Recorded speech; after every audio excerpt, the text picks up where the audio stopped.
আসসালামু আলাইকুম সুপ্রিয় শিক্ষার্থীবৃন্দ, আশা করি তোমরা সবাই ভালো আছো। পিরোজপুর সরকারি বালিকা উচ্চ বিদ্যালয় অনলাইন ক্লাসে তোমাদের সবাইকে স্বাগত। আজ আমি ৫ম শ্রেণীর বাংলা পাঠ নিয়ে উপস্থিত হয়েছি। আজ আমরা পড়ব একুশের গান। আব্দুল গাফফার চৌধুরীর একুশের গান কবিতাটি পড়ব। তার আগে চলো আমরা সবাই চলে যাই আব্দুল গাফফার চৌধুরীর ব্যক্তিগত বিষয়ে আমরা কিছু জানব।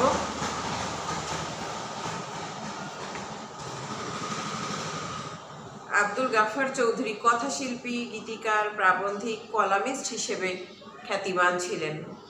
ঢাকা বিশ্ববিদ্যালয় থেকে বাংলায় স্নাতকোত্তর ডিগ্রি অর্জন করে তিনি সাংবাদিকতাকে পেশা হিসেবে গ্রহণ করেন।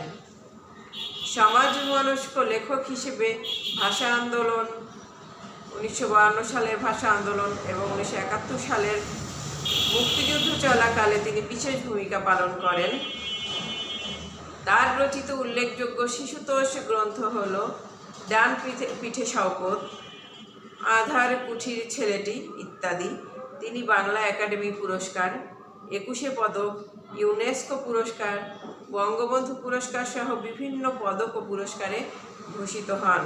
তিনি 1934 খ্রিস্টাব্দে বরিশালে জন্মগ্রহণ করেন এবং বর্তমানে প্রবাস জীবন অতিবাহিত করছেন। এই হচ্ছে আব্দুল গাফফার চৌধুরীর সংক্ষিপ্ত পরিচয়। এবার চলো আমরা মূল কবিতাটিতে চলে যাই। একুশের গান দিয়ে তিনি কি রচনা করেছেন, আমাদের 21শে ফেব্রুয়ারি সম্পর্কেই এটা আসলে রচিত হয়েছে। আমাদের 21 সম্পর্কিত মূল্যবোধের ধারাকে অব্যাহত রাখা, 21 সম্পর্কিত মূল্যবোধ শিক্ষার্থীদের মধ্যে জাগ্রত করার মানসেই এই কবিতাটা রচিত হয়েছে। চলো দেখি কি লিখেছেন তিনি। আমার ভাইয়ের রক্তে রাঙানো 21শে ফেব্রুয়ারি আমি কি ভুলিতে পারি। ছেলেহারা শত মায়ের অশ্রু গড়ায় ফেব্রুয়ারি আমি কি ভুলিতে পারি। আমার সোনার দেশের রক্তে রাঙানো ফেব্রুয়ারি আমি কি ভুলিতে পারি। জাগো নাগিনীরা, জাগো নাগিনীরা, জাগো কালবৈশাখীরা, শিশু হত্যার বিক্ষোভে আজ কাঁপুক বসুন্ধরা। শিশু হত্যার বিক্ষোভে আজ কাঁপুক বসুন্ধরা। দেশের সোনার ছেলে খুন করে রোখে মানুষের দাবি। তিন বদলের ক্রান্তি লগনে তবু তোরা পার পাবি। না না না না না, খুন রাঙা ইতিহাসের শেষ রায় দেওয়া তারি 21শে ফেব্রুয়ারি, 21শে ফেব্রুয়ারি। সেদিনও এমন নীল গগনে বসনে শীতের শেষে রাত জাগা চাঁদ চুমু খেয়েছিল হেসে।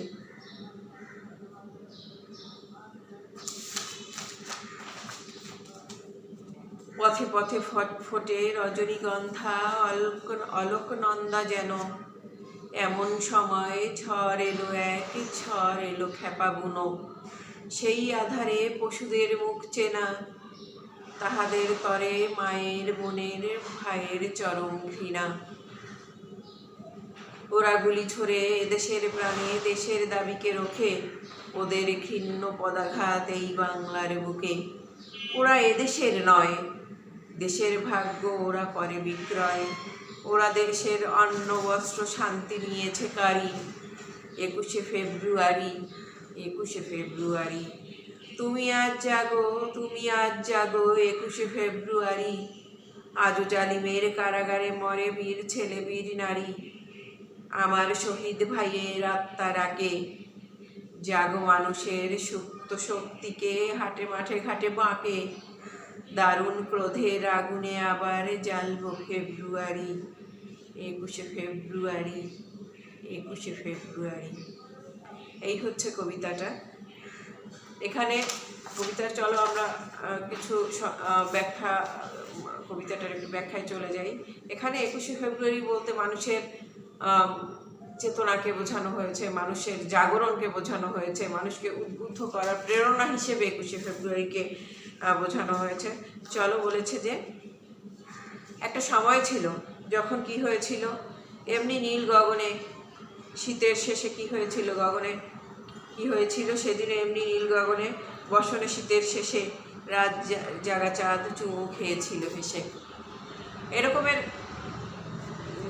শীতের এমনি আবহাওয়া ছিল, এরকম আবহাওয়া ছিল, এরকমের আকাশ ছিল, নীল আকাশ এরকমেরই ছিল। সেখানে সুন্দর একটা চাঁদ উঠেছিল, মানে স্বাভাবিক পরিবেশ। হঠাৎ করে কিভাবে ঘোলা হয়ে গেল, এরকমের সুন্দর একটা পরিবেশের বর্ণনা দিয়েছিল। বলেছে পথে পথে পথে ফোটে রজনীগন্ধা অলোক নন্দন যেন, এমন সময় ঝড় এলো ঝড় এলো বুনো খেপা বুনো। বলেছে এরকমের সুন্দর একটা পরিবেশ, পথে পথে মনে হচ্ছে যেন অলোকনন্দা ফোটে, মানে হচ্ছে স্বর্গীয় নদীর ধারা, যে প্রাকৃতিক পরিবেশের মধ্য দিয়ে মনে হচ্ছে নদীটা বয়ে চলছে। সেখানে দেখে মনে হচ্ছে এত সৌন্দর্য, সেখানে মনে হচ্ছে স্বর্গের নদীর ধারা বয়ে চলেছে। মানে মানুষের দৃষ্টিতে প্রকৃতি এমন শান্ত, এমন স্নিগ্ধ ছিল। হঠাৎ করে এমন ঝড় এলো, বুনো খেপা ঝড়, মনে হচ্ছে কাল বৈশাখী শুরু হয়ে গেছে। কি হয়েছে তারপরে? মানুষের লাশের পর লাশের স্তূপ করেছে।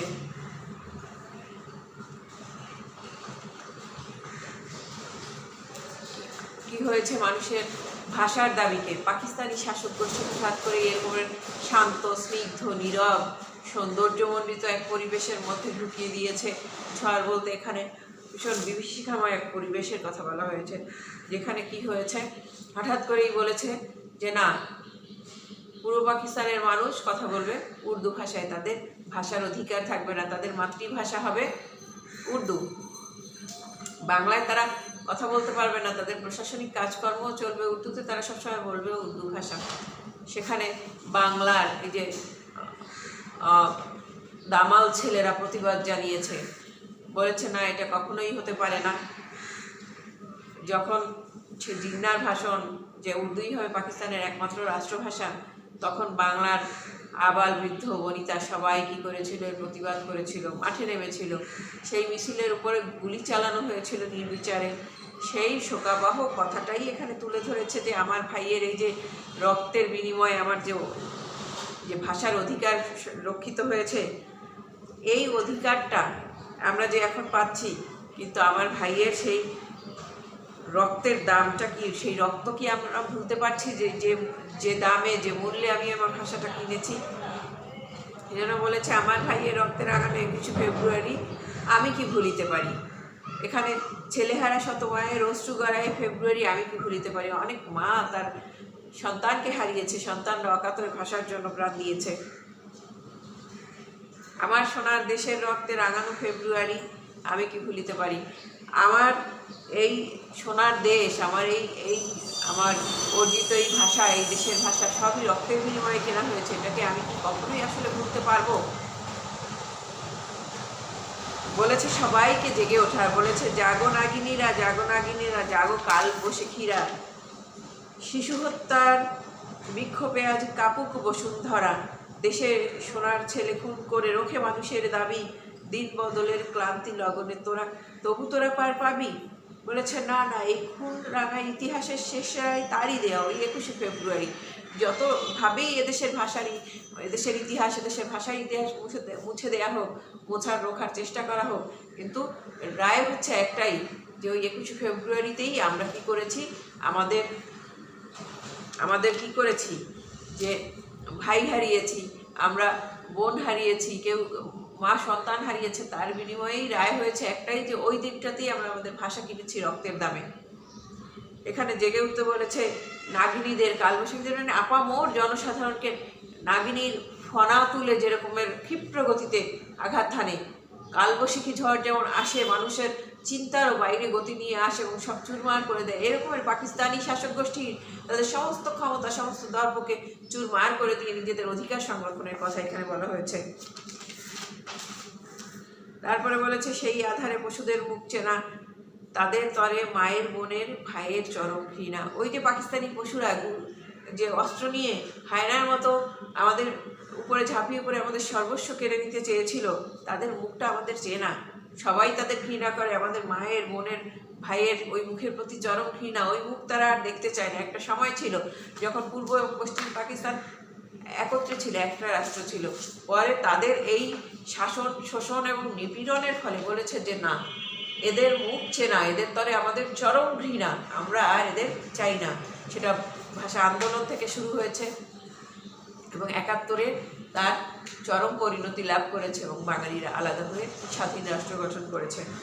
এই যাদের বিনিময়ে, যাদের রক্তের বিনিময়ে, যাদের সংগ্রামের বিনিময়ে আমরা এই আমাদের ভাষাকে কিনেছি, আমাদের দেশকে কিনেছি, তাদের এই ঋণ আমাদের কখনোই শোধ করার নয়, শোধ হবার নয়, আমাদের ভোলারও নয়। আমরা যতদিন বাঙালির অস্তিত্ব থাকবে আমরা তাদের কখনোই ভুলব না। বলেছে কি ওরা গুলি ছড়ে এদেশের প্রাণে দেশের দাবিকে রোখে, ওদের ঘৃণ্য পদাঘাত এই বাংলার বুকে, ওরা এদেশের নয়। বলেছে ওরা কি করে এদেশের দাবিকে রোখার জন্য, এদেশের কি করে, এদেশের প্রাণে, মানে এদেশের প্রাণ, এদেশের প্রাণ বলতে এদেশের মৌলিক যে অধিকারগুলো, মানুষের নিজস্ব সত্তা বলে মানুষ যা মানে, তাদের ভাষা, তাদের দেশ, সেখানে তারা কি, তারা পদাঘাত করে, তারা গুলি ছোড়ে, তারা এদের দাবিকে কি করে চিরতরে স্তব্ধ করে দেওয়ার চেষ্টা করে। কিন্তু সেখানে কি করে বলেছে ওরা বারবার পদাঘাত করেছে বাংলার বুকে। ওরা তো এদেশের নয় আসলে, ওরা মনে করেছে এটা এক দেশ হলেও ভিন্ন ভাষা, ভিন্ন জাতিসত্তা, স্বপ্ন আলাদা, সব আলাদা। ওদের স্বপ্নটাকে, ওদের ভাষাটাকে, ওদের ওদের চরম নীতিহীনতাকে আমাদের উপর চাপিয়ে দেওয়ার চেষ্টা করা হয়েছে বারবার। ওরা কি করেছে, দেশের ভাগ্য ওরা করে বিক্রয়। আমাদের এই দেশে ওরা নিজ হাতে এদেশের মানুষের ভাগ্যকে ওরা বিক্রি করতে চেয়েছে কি করতে, ওরা ওদের মতো করে চালাতে। এদেশের মানুষের কোনো অধিকার থাকবে না, তাদের কোনো ভাষা থাকবে না, তাদের কোনো নিজস্ব সত্তা থাকবে না। ওরা যেভাবে চালাবে, যেভাবে এটাকে পরিচালিত করবে বাঙালিরা, সেভাবেই পরিচালিত হবে। কিন্তু বারবার আহ্বান জানানো হয়েছে যে নাগিনীরা, কালবৈশাখীরা, মানে সর্বস্তরের জনগণ নাগিনীর শক্তি, বৈশাখী ঝড়ের শক্তি নিয়ে তোমরা কি করো, চলে আসো এবং এর বিরুদ্ধে রুখে দাঁড়াও। এবং বারবার বাংলার জনগণ সেটাই করেছে। বাংলার জনগণ বারবার সেটাকে রুখে দিয়েছে এবং শেষ পর্যন্ত চূড়ান্ত বিজয় অর্জন করে এখন স্বাধীন জাতিসত্তা হিসেবে, স্বাধীন দেশ হিসেবে তারা বিশ্বের বুকে মাথা উঁচু করে দাঁড়িয়ে আছে। এবং এটা বলার একদম অপেক্ষাই রাখে না যে দেশ থেকে আমরা আলাদা হয়েছি সে দেশ এবং আমাদের দেশের চিত্রটা, প্রেক্ষাপটটা এখনও দেখলে বোঝা যায় যে আসলে আমরা কতখানি সঠিক সিদ্ধান্ত নিতে পেরেছি এবং যথাসময়ে আমরা আমাদের অধিকার সংরক্ষণ করে আমরা বিশ্বের বুকে কতখানি সম্মানের সঙ্গে টিকে আছি। বলেছে কি ওরা মানুষের অন্ন বস্ত্র শান্তি নিয়েছে তারই 21শে ফেব্রুয়ারি। বলেছে তুমি আজ জাগো 21শে ফেব্রুয়ারি, আজও জালিমের কারাগারে মরে বীর ছেলে, বীর নারী, আমার ভাই শহীদ ভাইয়ের আত্মা ডাকে, জাগো মানুষের সুপ্ত শক্তি হাটে মাঠে ঘাটে বাকে, দারুণ ক্রোধের আগুনে আবার জ্বালবো 21শে ফেব্রুয়ারি। যতবারই এরকম অশুভ শক্তি আসুক না কেন, আমরা আমাদের এই শক্তিকে আবার জাগরিত করে আমরা বারবারই রুখে দেব। প্রয়োজনে ভিন্ন ভিন্ন আঙ্গিকে আবার আমরা নতুন করে আগুন জ্বালবো, মানে আমরা আবার জ্বলে উঠবো, আমরা আবার সেই নীতিহীনতা, সেই নির্যাতনের বিরুদ্ধে রুখে দাঁড়াবো এবং আমরা আমাদের অধিকার সংরক্ষণ করব। এজন্য বারবার আহ্বান জানানো হয়েছে 21শে ফেব্রুয়ারিকে, মানে এই এক চেতনা, এক ধ্বনি নিয়ে যেন আমরা সোচ্চার হতে পারি, সেই আহ্বানই এখানে করা হয়েছে।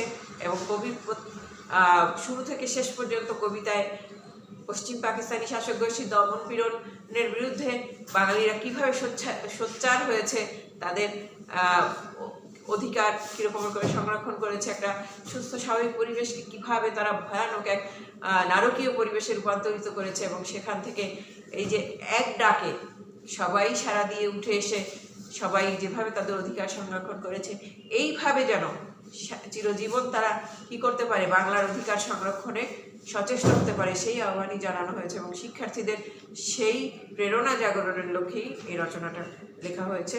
এখন আমরা চলো শব্দার্থ টিকায় চলে যাই। রাঙানো ফেব্রুয়ারি, এখানে আলংকারিক অর্থে বহু মানুষের আত্মোৎসর্গের সিক্ত বা উজ্জ্বল, এই যে আত্মোৎসর্গ, যেটা বহু মানুষের ত্যাগের বিনিময়ে এটা উজ্জ্বল হয়েছে, সেটাই এখানে বোঝানো হয়েছে। অশ্রু গড়া, চোখের পানিতে নির্মিত, এটা কবির কল্পনা। বলেছে যে আমার ভাষা, আমার দেশ সবটাই চোখের পানিতে গড়া। এরপরে আছে বসুন্ধরা পৃথিবী, ক্রান্তি, পরিবর্তন, একটা একটা সন্ধিক্ষণ বলা যায়। ক্রান্তি, একটা সময় থেকে আর একটা সময় উত্তরণের এই যে সন্ধিক্ষণটা, এটাই লগন, লগ্ন, সঠিক সময়। অলোকনন্দা, স্বর্গীয় নদীর ধারা, ওরা গুলি ছোড়ে। এখানে পাকিস্তানি সৈন্যদের বোঝানো হয়েছে। বা 1952 খ্রিস্টাব্দে 21শে ফেব্রুয়ারি বাংলা ভাষাকে রাষ্ট্রীয় স্বীকৃতির দাবিতে আন্দোলনকারীদের উপর তারা গুলি ছুঁড়েছিল। বিভিন্ন প্রক্রিয়ার মধ্য দিয়ে অবশেষে পাকিস্তানি সরকার বাংলা ভাষাকে রাষ্ট্রভাষা হিসেবে মেনে নিতে বাধ্য হয়েছিল। তারা স্বেচ্ছায় এটা দেয় নাই। বাঙালির কোনো অর্জনই আসলে স্বেচ্ছায় হয় নাই। পাকিস্তানিদের হাত থেকে নিষ্কৃতিটা কোনো কিছুই স্বেচ্ছায় হয়নি, সব কিছুই আদায় করে নিতে হয়েছে। এবং বলা বাহুল্য আসলে পৃথিবীতে এরকমেরই একটা হয়ে গেছে, একটা বলা যায় একটা ধারা হয়ে গেছে যে তুমি প্রতিরোধ করতে না পারলে তোমাকে নির্যাতিত হতেই হবে। সেজন্য প্রতিরোধের শক্তি অর্জন করতে হবে। নির্যাতিত হওয়ার আগেই সেটাকে প্রতিরোধ করে দিতে হবে, রুখে দিতে হবে। তাহলেই কেবল স্বার্থ সংরক্ষণ, অধিকার সংরক্ষণ সবটাই সম্ভব হবে। পাঠের উদ্দেশ্য দেখো, এই কবিতা পাঠের মাধ্যমে শিক্ষার্থীরা ভাষা আন্দোলনে বাঙালির আত্মত্যাগ নিয়ে একদিকে গর্ব করতে শিখবে, অন্যদিকে তারা শহীদদের রক্তের ঋণ শোধ করার জন্য সব ধরনের অন্যায় এবং শোষণের বিরুদ্ধে সোচ্চার হবে। আসলে এটাই সঠিক যে এদের ঋণটা, রক্তের ঋণটা শোধ হবে কি করে? যখনই আমরা কোথাও অন্যায়, শোষণ, নিপীড়ন, নির্যাতন, জুলুম দেখব, তখনই যদি আমরা প্রতিবাদ করতে শিখি, সোচ্চার হতে শিখি, এটাই আসলে তাদের রক্তের ঋণের কিছুটা রক্তের ঋণ হালকা হবে বলে আমাদের তখন মনে হবে যে আসলে না, তাদের চেতনাকে আমরা ধারণ করে আমরা কিছু করতে পেরেছি। এবারে পাঠ পরিচিতিতে চলে যাই। 1953 খ্রিস্টাব্দে হাসান হাফিজুর রহমান সম্পাদিত 21শে ফেব্রুয়ারি সংকলনে 21-এর গান প্রথম ছাপা হয়। এখানে 1952 খ্রিস্টাব্দে সংগঠিত ভাষা আন্দোলনে বাঙালি ছাত্র জনতার আত্মোৎসর্গের স্মৃতি স্মরণ করা হয়েছে। ভাষা আন্দোলনের রক্তদান কিছুতেই বিস্মৃত হওয়া যাবে না। এখানে অন্যায়ভাবে গুলিবর্ষণকারী তৎকালীন পাকিস্তানি শোষকদের বিরুদ্ধে বাঙালি জাতির জাগ্রত প্রতিরোধে গড়ে তোলার প্রত্যয় ব্যক্ত করা হয়েছে। এবারে চলো আমরা একটু কর্ম অনুশীলনে চলে যাই। দেখো কি করে এখান থেকে।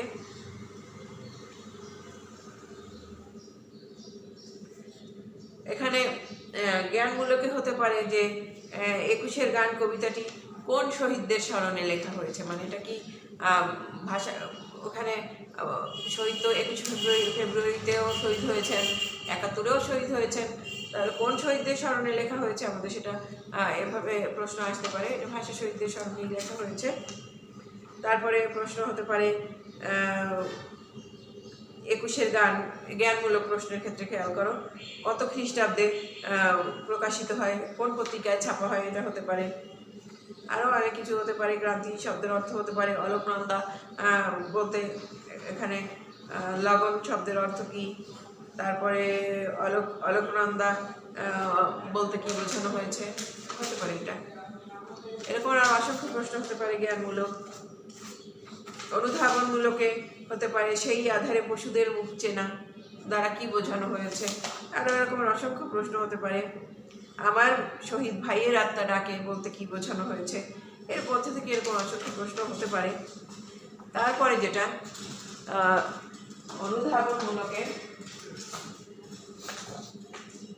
অনুধাবনমূলক প্রশ্নে আসতে পারে, যেখানে যে উদ্দীপকটা দেয়া থাকবে হতে পারে উদ্দীপকের আলোকে, কোনো একটা উদ্দীপক তো দেয়া থাকবে,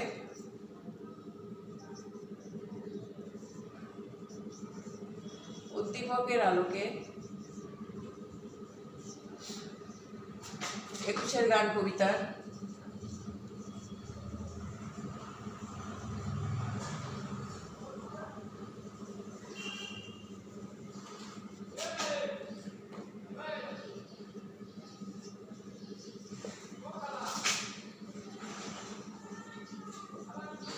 ওরা এদেশের নয় পংক্তিটি ব্যাখ্যা করো।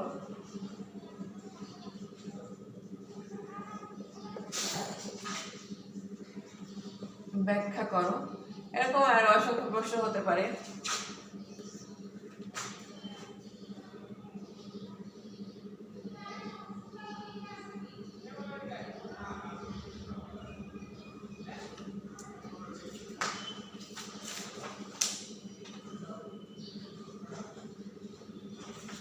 হতে পারে উদ্দীপকের আলোকে একুশের গান কবিতার দিন বদলের ক্রান্তি লগনে তবু তোরা পার পাবি চরণটি ব্যাখ্যা করো, অথবা তুমি আজ জাগো 21শে ফেব্রুয়ারি চরণটি ব্যাখ্যা করো। এভাবে হতে পারে।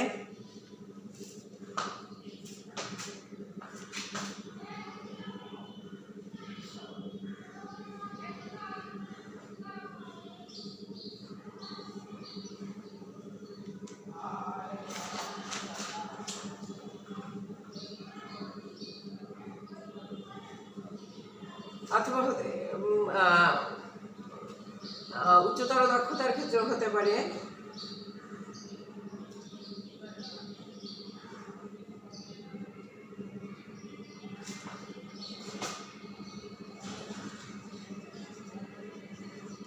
উদ্দীপকের আলোকে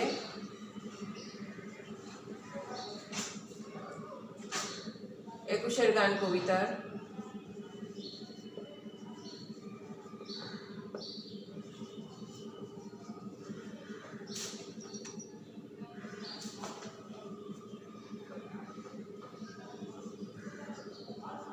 এমন সময় ঝড় এলো এক,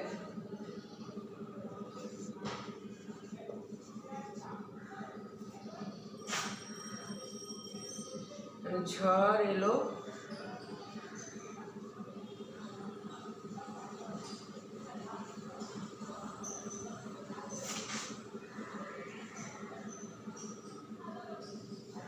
খেপা বুনো, ঝড় এলো খেপা বুনো। পংক্তিটি বিশ্লেষণ করো।